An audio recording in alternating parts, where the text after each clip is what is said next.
Happy days, happy modelers. I don't typically post on YouTube, but I know that a lot of you are finding us on YouTube on HPI Guy's workshop, his profile doing our kits.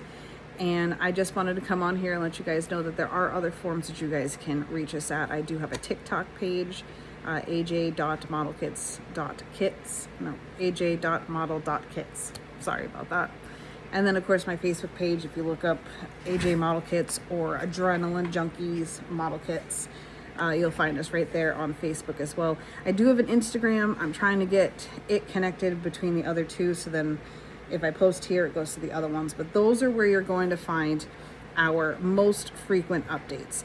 I don't do YouTube videos typically because I wanted our channel to be more of a hey, build with us too kind of channel, but it's a lot of work.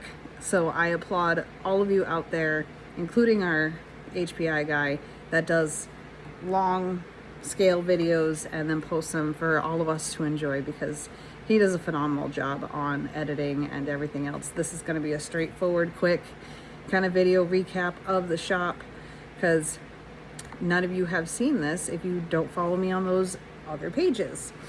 So I guess let's get started. So, first off, my name is Lindsay. I am the owner of AJ Model Kits, and we started this business, my partner and I, his name is Adam.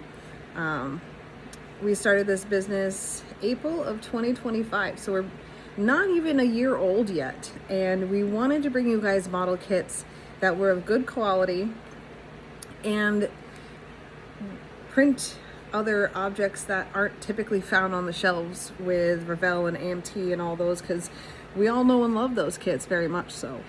And they seem to do a repetitive pattern in trucks and cars, and they bring back some of their older stuff and they bring new ones. But we wanted to give you a whole new field that you can explore in a whole new media that you can explore in. Many of us started with AMT and Revell doing those style kits. So when we saw out to make this business, we also looked into how we can die cast stuff here in the house. Is it possible? Absolutely. Is it possible with the amount of space that I have down here? Probably not, because you have to do kind of large scale runs of things, 20, 25 models at a time, and we just don't have the capacity in here to do die cast. So we went with resin 3D printing, which 3D printing in itself is new-ish. A lot of people on YouTube and TikTok show their 3D printers. They do the PLA style ones called FDM printers, and there are some people out here doing the resin printer 3Ds. Why do you see resin less than FDM? Because resin can be extremely toxic. You can have allergic reactions to it. It is in liquid form instead of a solid form. I will show you those printers a little bit later.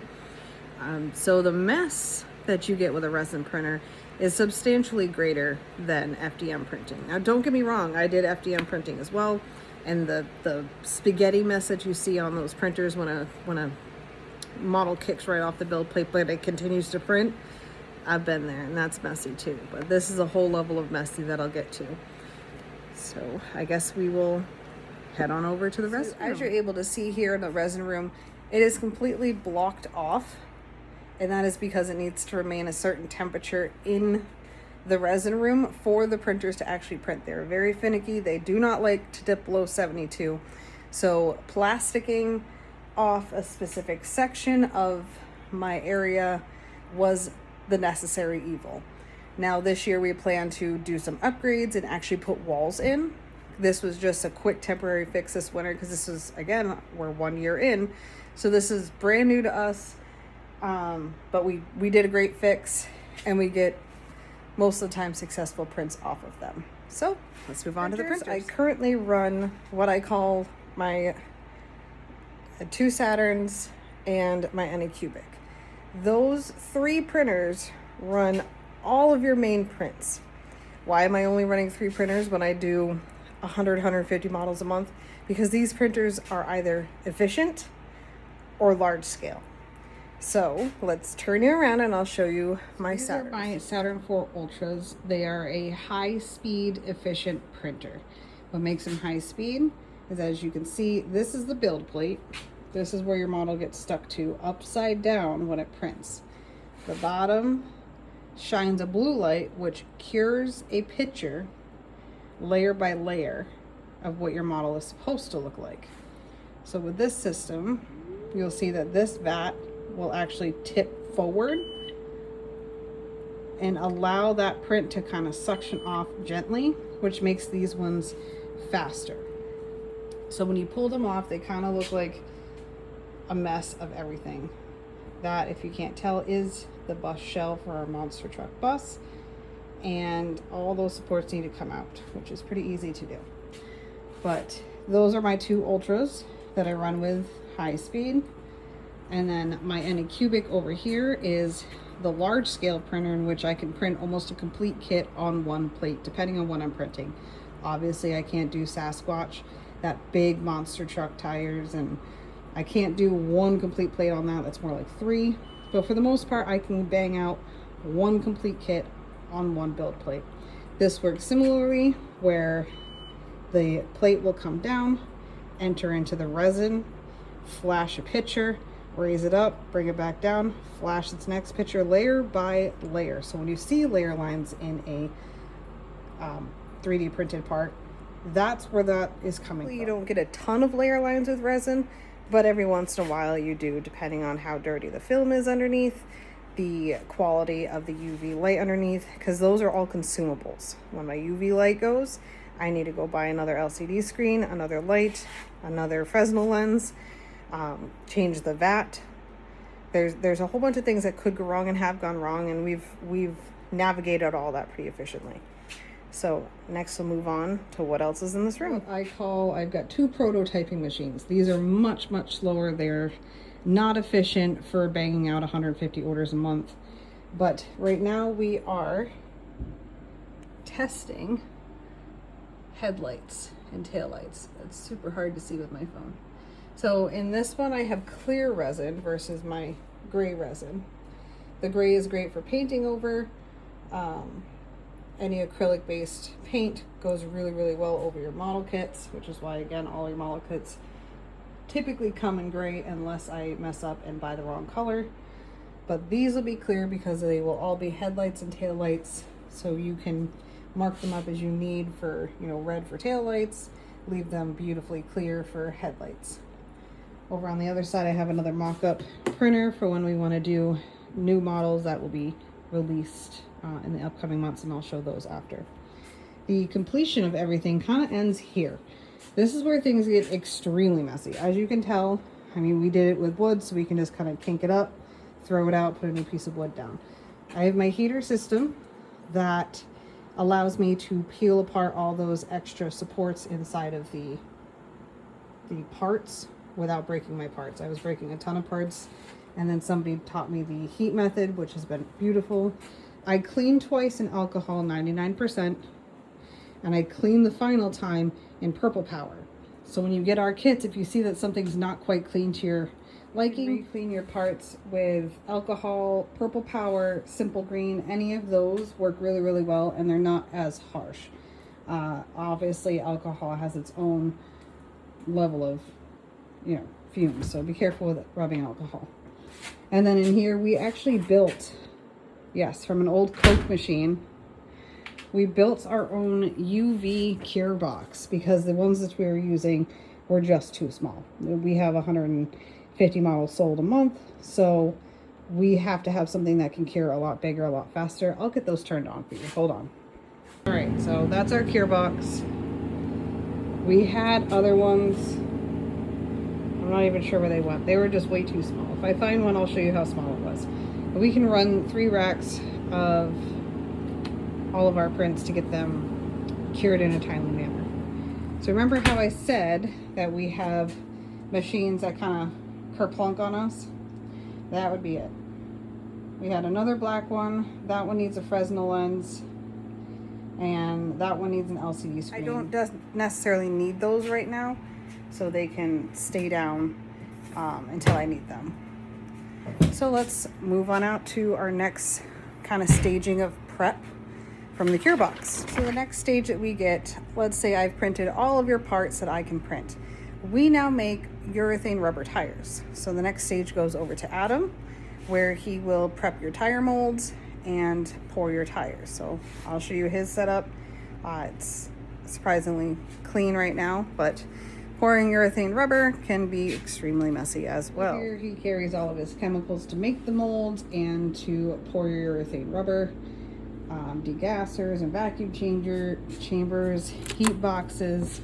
Just a lot of work goes into those tires. I mean, I'm talking, to make a mold, it could take a day, it could take a week, depending on the large scale of the mold. I'll show you one of our bigger ones. We're working on the bus shell right now because it is terrible to print. So he's working on that mold right now. He's got molds part 1 on there, and we're gonna have to upgrade our vacuum pump over here so we can actually fit that into. So we're gonna go from a 2.5 or I think 2.5 gallon to a 10 gallon, so we can actually do more. There's one in there right now. I'm not messing with it because this is his thing. I'm not touching it. The next thing we're working on that should be coming out as soon as we can figure out how to do it is our own chroming parts. So yes, we do have a chroming station here. We're playing with it. This is still in its prototype era. We're trying to figure out, you know, all the ins and outs of how to chrome our own parts, and that's exciting. So I guess we'll move right on down the line to the next. So I've gathered all of your cured parts from your cure box. I've gathered the tires, and I've gathered, you know, the chroming kits parts when they're ready. So now you come over here, excuse me, to the packing and shipping station. I will go over this as briefly as I can because there's a lot that goes on. So I'll go through, and I know I've got 3 swamp buggies to do, so I'll put all their parts in there. That's a 4-jet engine, and that's a 4-wheel drive with some extra parts that have a tendency to break during cleaning. So I've got extra parts, and I gather all my parts and move it on over to this stage. Staging area wouldn't be complete. I kind of bounced, so let's rewind for a second. After your tires are done, I have him make our boxes, which are straight from cardboard. The poster board you get from the dollar store works really well for sublimation. I'll print out his sublimation papers. He'll cut it out and he will heat press those onto your boxes, which makes your boxes. So we do make our own boxes. Once your box is made, he travels over to his computer and will cut the layers of foam for packing. So he's got his foam station, and he's got his laser cutter, his own computer over here. Mine's over there. Mine's a mess because I deal with a lot more than one section of the business. So once your foam is done and your box is done and I have pulled your parts, I'll show you what those look like. I know we went sideways for a second. Just give me a second.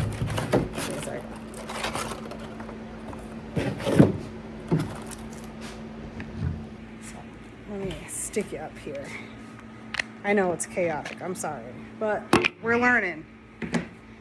So these are your foam pieces that he will do on the laser cutter. So it's literally layer by layer. Every part has a home. Every single part has a home, which takes care of kind of the guesswork on if I'm missing a part or not. We do plan on upgrading this area to more of a shadow box where I can put all my parts into their shadows. So then I have 2 ways of checking if I have all the parts. So let's move on to what happens to this next. Hypothetically, we have packed this whole box. Next is the final stage. On top of this, you will get your instruction kit, your rods for pinning your work together, your windows if they come with it, your seatbelt kits, distributor kits if they come with it. Any of the extras get put on top of this now. They weren't before. This is brand new this week. And slid into here. It is then brought down, sealed, brought into the heat chamber, where on the other side, you get a completely sealed package to go into your box. The importance of sealing that initial layer, this inner layer, is basically if anything happens in transit to the USPS box and your box,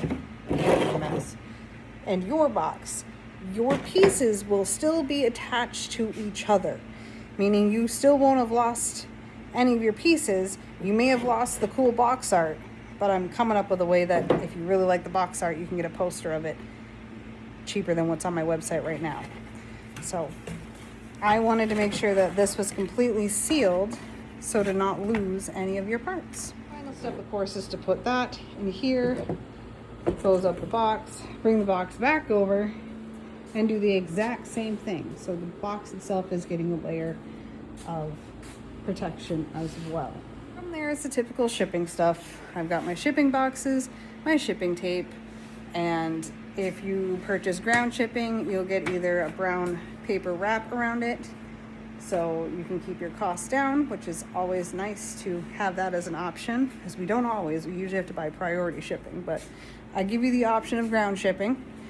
And I think we're upgrading our brown paper to those bags, but you'll still have a box within your bag, so it'll be nice and safe. From there, you come on over to the sweet spot over here. I print out your label. Through this whole process, you're going to be getting email notifications. So the moment I press print on one of my computers that is for your kit, I usually have, I gotta find my mouse, hold on.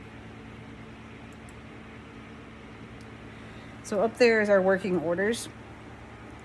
When I change the setting on this one that says that I am currently printing, you get an email notification saying that your order is processing. I was unable to put that it was printing, so you'll get your first round of emails saying, hey, by the way, we see you and your order is currently processing. So that's how you know that you're within a day to a week out, depending on your order size. Then, of course, you get your shipping confirmation. It does come with your tracking number, and you don't have to sign in or make an account for that. If you have any problems with your tracking number, because some people have, just go ahead and let me know. I get you a new one. We're super responsive here. I have my work email on my phone. There's typical business hours, and I do have a household of 7, so I don't always get back right in that immediate moment, but usually within a business day. So I hope this kind of gave you an idea of what goes on here in the shop for me to be able to send you out these kits that HPI Guy is showcasing. If you have any questions at all, please feel free to comment below. I will get to them and I'll go into those questions a little deeper. Thanks for watching my first YouTube video, and I guess we'll see you next time if this works out. So happy modeling, everyone.